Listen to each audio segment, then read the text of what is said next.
আমি আবার আপনাদের সামনে এসেছি। আমি বিচিত্র কুণ্ডু। যাই হোক, আমি মাস্টার আর ছাত্র নিয়ে তর্ক বিতর্কে দুটি কথা বলবো। মাস্টার ছাত্রকে বলছে, এই তুই ক্লাসে পড়া করিস নিস কেন? ছাত্র বলছে, স্যার আমার তো বহুত ইচ্ছে আছে, কিন্তু হাতে আমি সময় পাচ্ছি না। তার মানে? বলছে, হ্যাঁ স্যার, সপ্তাহে একদিনও স্যার সময় পাইনি।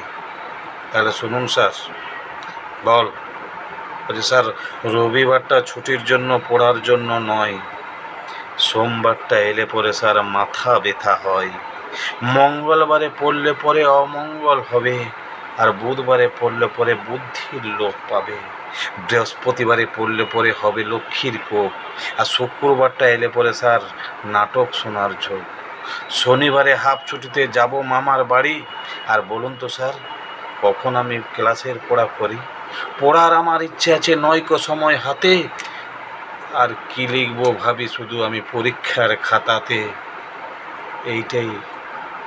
নমস্কার।